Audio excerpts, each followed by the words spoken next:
ایک گولی اگر کسی کے جسم میں لگتی ہے تو وہ یہاں سے ہوکے ہو سکتا ہے پرلی طرف گزر جائے اور وہ بہت نقصان کرے، اور اگر کسی وائٹل آرگن کے اوپر سے گزرے تو آدمی مر سکتا ہے. مثلا وہی اگر یہاں سے گزرے تو آدمی مر سکتا ہے دل میں لگنے کی وجہ سے، وہی اگر دماغ میں سے یہاں سے گزرے تو اس میں وائٹل ایریاز میں سے گزرے تو بندہ مر سکتا ہے، ادروائز بہت نقصان ہو سکتا ہے.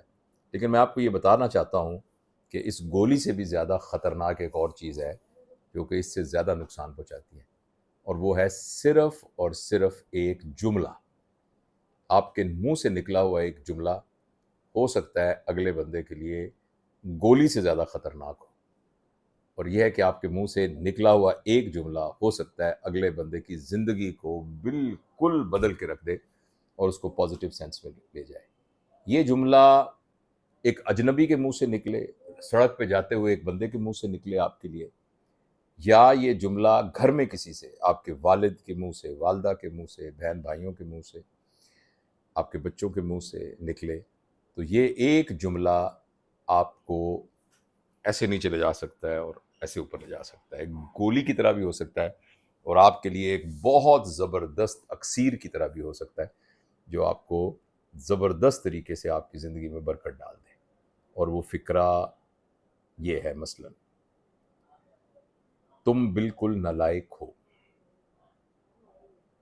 تم ایک فضول آدمی ہو، تم ایک گھٹیا آدمی ہو. اس قسم کا کوئی فکرہ کوئی ہم سے بولتا ہے، اور خاص طور پر کوئی ایسا شخص بولتا ہے کہ جس کی ہمارے دل میں بڑی اہمیت ہوتی ہے، تو یہ فکرہ بالکل ایک ڈیزاسٹر کریٹ کر دیتا ہے.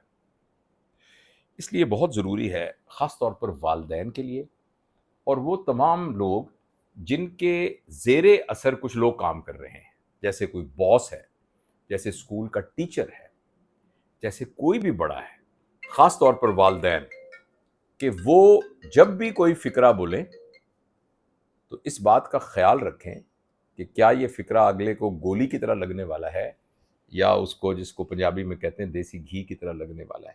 مثلا بچوں کے بارے میں جو عموماً فکرے ہم بولتے ہیں، تم ہو ہی نالائق، تم زندگی میں کچھ نہیں کر سکتے، پتہ نہیں تمہارا کیا بنے گا، تمہاری اصلاح نہیں ہو سکتی، تم ٹھیک نہیں ہو سکتے.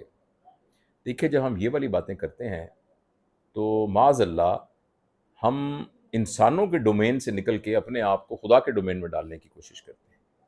ہم دوسرے بندے کی مقدر اور تقدیر کے بارے میں فیصلہ صادر کرنا شروع کر دیتے ہیں، اور ہم اس کے بارے میں ججمنٹل ہو جاتے ہیں. دیکھیں، اگر کسی بچے نے چوری کی ہے تو آپ یہ کہہ سکتے ہیں کہ آپ نے چوری کی ہے، جو کہ ایک صحیح بات ہے. لیکن اگر آپ یہ کہیں گے تم ہو ہی چور، تو اس کا مطلب ہے کہ آپ نے اس کی نیت پر شک کر لیا ہے اور اس کو آپ نے لیبل کر دیا ہے کہ وہ چور ہے. اور آپ کی دانست میں جس نے چوری کی ہے، ہو سکتا ہے وہ کل کو چوری نہ کرے، لیکن جس کو آپ نے لیبل کر دیا ہے کہ وہ چور ہے، تو وہ آپ کی دانست میں ہمیشہ چوری ہی کرے گا.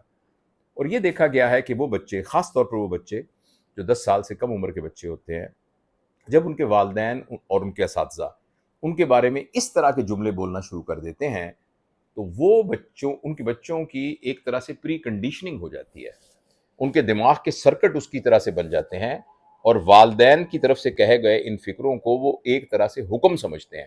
تم نالائق ہو، تو بچے کی وائرنگ اس طرح کی ہو جاتی ہے کہ مجھے تو یہ حکم مل چکا ہے کہ میں تو نالائق ہوں، لہٰذا وہ اب انشاءاللہ آپ کو نالائق بن کے دکھائے گا. تم زندگی میں کچھ نہیں کر سکتے، تو ہو سکتا ہے کہ آپ کا یہ فکرہ چھوٹے بچے کی عمر میں بار بار کہے جانے والا یہ فکرہ بنیاد ہو اس بات کی کہ آپ کا بچہ واقعی زندگی میں کچھ نہیں کر سکتا. اس لیے یہ بہت ضروری ہے کہ ہم اپنے فکروں کی طاقت کا اندازہ لگائیں. یہ جو فکرے ہیں نا، ہر فکرے کی ایک انرجی ہوتی ہے، اور ان کی جو لفظوں کی کاٹ ہوتی ہے، یہ نہ صرف وقتی طور پر کانوں کو تکلیف دیتی ہے، لیکن اور وقتی طور پہ آپ کو ایک طرح سے غصے میں کی کیفیت میں اور ڈپریشن کی کیفیت میں لے جاتی ہے، مگر لانگ ٹرم خاص طور پر جب بچوں کے سامنے بولے جاتے ہیں تو ان کے ذہن کی تشکیل جو ہے وہ اس کی بنیاد پر ہو جاتی ہے. اس کے مقابلے میں کچھ ایسے فکرے ہیں جب وہ بولے جاتے ہیں تو ان فکروں کی وجہ سے بچہ جو ہے اس کے اندر ایک طرح کا اعتبار پیدا ہوتا ہے. لہٰذا میں آپ کو بتاتا ہوں کہ آئندہ آپ نے اپنے بچوں کے بارے میں، اپنے چھوٹے بہن بھائیوں کے بارے میں، اور وہ جو آپ کے سبارڈینیٹس ہیں، آپ کی ٹیم کے بندے ہیں ان کے بارے میں جو فکرے نہیں بولنے. آپ نے یہ نہیں کہنا کہ تم فضول انسان ہو، تم بہت گھٹیا انسان ہو، تم تو ہو ہی بالکل نالائق، تم کچھ نہیں کر سکتے، تمہارا کچھ نہیں بن سکتا، تم بہت بگڑ گئے ہو، تمہارا پتہ نہیں تمہارا کیا بنے گا، ان حالات میں تو تم بھوکے مرو گے، تم کچھ نہیں کر سکتے. یہ فکرے مہربانی کر کے آپ بولیں گے نا، تو میں تو بہت ہی احتیاط سے کہتا ہوں کہ ایکچولی آپ گناہ کر رہے ہیں، کسی کی زندگی کو اتنا ناقابل تلافی نقصان پہنچا رہے ہیں کہ جو کہ بیان سے کے قابل نہیں ہے. البتہ پھر کیا کہنا ہے، خاص طور پر اپنے بچوں کو روزانہ کہیے تم تو بہت محنتی ہو، تم کوئی بڑا کام کرو گے، تم ہمت ہارنے والے نہیں ہو، تم تو بہت ہی کامیاب انسان بنو گے، تم تو دنیا میں لوگوں کی آنکھوں کا تارا بنو گے، تم تو کوئی بڑا کام کرو گے، تم اتنا اچھا کام کرو گے کہ تمہیں بہت خوشی ہوگی. مجھے تم پر فخر ہے، میں بہت خوش ہوں کہ تم میرے بیٹے ہو. اگر تم سے کوئی غلطی ہو گئی ہے تو کوئی بات نہیں، کوئی بات نہیں، میں ہر حال میں تمہارے ساتھ ہوں، میں تمہارا ساتھ کبھی نہیں چھوڑوں گا. انسان جب غلطی کرتا ہے تو کوئی بات نہیں، اس سے سیکھتا ہے، پھر دوبارہ ٹھیک ہو جاتا ہے. تم فیل ہو گئے نا، کوئی بات نہیں، اور محنت کرنا، دیکھنا کہ کن وجوہات کی بنا پر فیل ہوئے اور ان کو ٹھیک کرنے کی کوشش کرنا. لیکن میں تمہارے ساتھ ہوں، فکر نہ کرو، فیل ہونے سے کچھ نہیں ہوتا، میں تمہارے ساتھ ہوں. اس طرح کے فکرے آپ اپنے بچوں کو بولیں گے تو آپ دیکھیے گا کہ ان کا پری کنڈیشننگ ان کی ہونی شروع ہو جائے گی سکسیس کی طرف. اور آخر میں آپ کو کچھ واقعات بھی سناؤں گا. آخر میں آپ کو صرف یہ بات بتاتا ہوں کہ ہم اپنے بارے میں فکرے بولنے کے سلسلے میں بہت زیادہ ظلم کر جاتے ہیں. اپنے آپ کو وکٹم بنا کر اپنے آپ کے بارے میں کہتے رہتے ہیں میں تو ہوں ہی بدقسمت، میں تو کچھ بھی نہیں کر سکتا، میرا تو کوئی بھی پیارا نہیں ہے، میرا تو کوئی بھی ہمدرد نہیں ہے، میں تو دنیا میں صرف اکیلا ہوں. اس کی بجائے آپ اپنے آپ کو بھی یہ کہیں کہ مجھے اپنے آپ پر فخر ہے، میں بہت خوش ہوں، میرے پاس کسی چیز کی کمی نہیں ہے، میں محنت کروں گا، میں کسی بھی عمر میں سیکھ سکتا ہوں، میرے اندر سیکھنے کا جذبہ موجود ہے، میں انشاءاللہ سیکھوں گا، جو میری غلطی ہوئی میں اس کو دور کرنے کی کوشش کروں گا، میں امپروو کر سکتا ہوں، میں بہتر ہو سکتا ہوں، میں انشاءاللہ بہتر ہوں گا. تو اپنے بارے میں یہ فکرے کہیے، اس پہ غور کیجیے گا. اور ایک چھوٹا سا آپ کو میں ایک واقعہ پہلے سناتا ہوں. ایک صاحب ہیں جن کا نام ایڈیسن ہے. یہ جو بلب جل رہے ہیں نا سارے، یہ سارے اس کی مہربانی سے جل رہے ہیں. ایڈیسن نے بلب ایجاد کیا تھا. گو اس نے بہت سی ایجادات کی تھی لیکن ان میں سے ایک بلب بھی ہے. لیکن بچپن میں وہ بچہ ایسا عجیب تھا، مثلا وہ مرغی کے ڈڑبے میں گھس جاتا تھا اور انڈوں کے اوپر بیٹھ جاتا تھا. ماں تلاش کرتی تھی بچہ کدھر ہے، بچہ کدھر ہے، تو وہ پتہ لگتا تھا وہ انڈوں پہ بیٹھا ہے. تو وہ کہتے انڈوں پہ کیوں بیٹھ گئے؟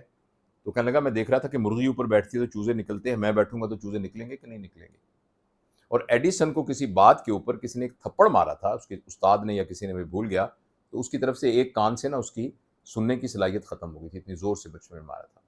اور جب وہ اسکول میں گیا تو اسکول میں ایک دن اس کے ٹیچر نے اس کی ماں کو ایک لیٹر دیا اور اس لیٹر میں کچھ لکھا. تو ایڈیسن جب آیا بچہ تو اس نے، اس کی ماں نے کہا کہ بیٹا کل سے نا آپ اسکول نہیں جاؤ گے، اس لیے کہ آپ کے ٹیچر نے مجھے ایک لیٹر دیا ہے. تو اس نے کہا وہ کیا لیٹر دیا ہے؟ اس نے کہا لیٹر میں یہ لکھا ہے کہ آپ کا بچہ بہت ذہین ہے، آپ کا بچہ بہت عقل مند ہے، یہ باقی بچوں کی نسبت بہت زیادہ ذہین ہے. ہمارے باقی بچے جو ہیں وہ ایوریج ہیں. یہ بچہ جب ان کے سامنے بیٹھتا ہے تو باقی بچے جو ہیں نا وہ بہت ڈپریشن کا شکار ہو جاتے ہیں. تو اور آپ کے بچے کی بھی گروتھ متاثر ہوتی ہے.